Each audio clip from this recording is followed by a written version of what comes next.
Hey guys, welcome back to my channel. If you're new here, consider subscribing down below. I talk everything about Tesla and how they fit into our everyday lives. If you've ever been to an EV or an electric vehicle event, typically it's a bunch of Tesla owners that meet up and just talk about Tesla in general. Every now and again we have some random people that will approach us, which is fine and all, and they just ask us like, how do you live your day-to-day lives in an electric vehicle or the Tesla? So these are the top 5 questions that I hear almost every single time I go to one of these events from random people approaching me about my car. Funny thing is, they almost always seem to be in the same order. So I thought I'd make a video on this and go into a more in-depth detail on the questions they are asking. Here we go.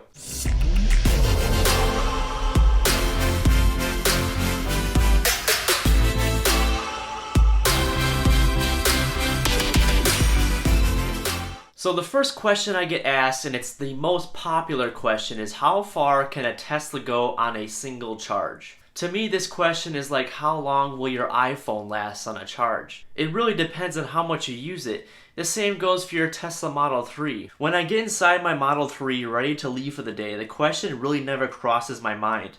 I have the Tesla Model 3 mid-range version, which by the way is no longer sold on Tesla's website, which gets an EPA rating of 260 miles.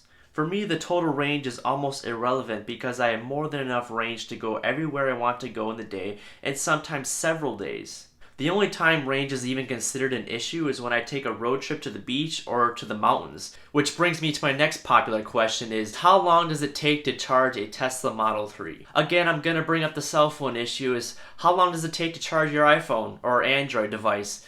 We really don't know because we come home and we plug it in when we go to bed at night, and we wake up to it fully charged. A Tesla is the same way. Plug it in at night and it's ready to go when you leave in the morning. A note about battery health is that Tesla batteries do not like to sit idle at very low charge rates like 1 or 2% or at a very high charge rate near 100%. It is recommended to only charge above 90% prior to leaving for a road trip. So while on a road trip, this is when the Tesla supercharger network comes into play. For my particular Tesla, the mid-range, I can drive all the way down to the beach, a 2.5-hour drive, and not have to worry about stopping to charge. When I'm ready to leave, I simply put in my home address on the screen, and the car will intelligently know how far it can go before it needs to stop at a Tesla supercharger.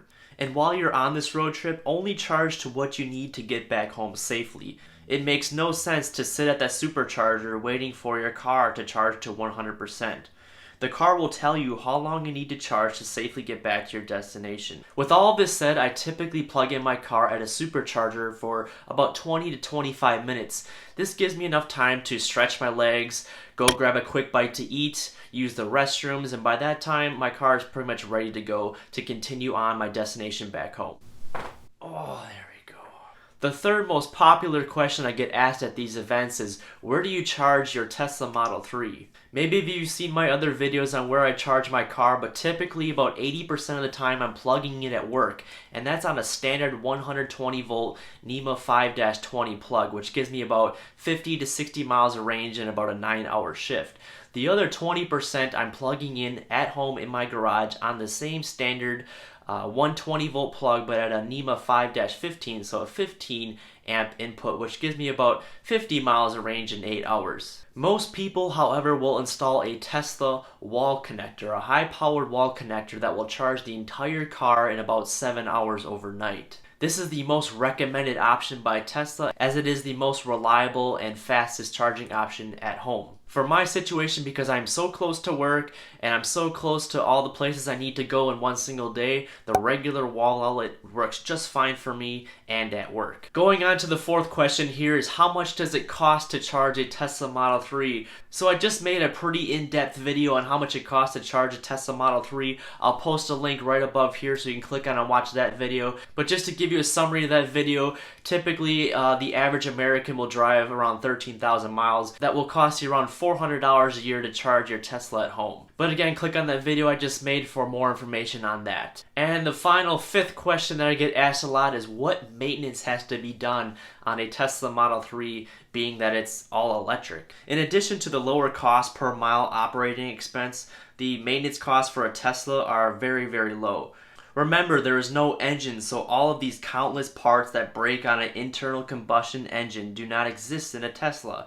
No spark plugs, oil, timing belts, alternators. There's many more I could list, but anyways, the only routine maintenance needed on a Tesla is your tires, tire rotation, your wipers, your windshield washer fluid, and the cabin air filter replacement recommended by Tesla every 2 years. You may ask, what about your brake pads, Evan? Don't you need to replace your brakes every so often? Well, with electric cars, even brake pad replacements are rare because regenerative braking returns energy to the battery, which significantly reduces the wear on your brakes.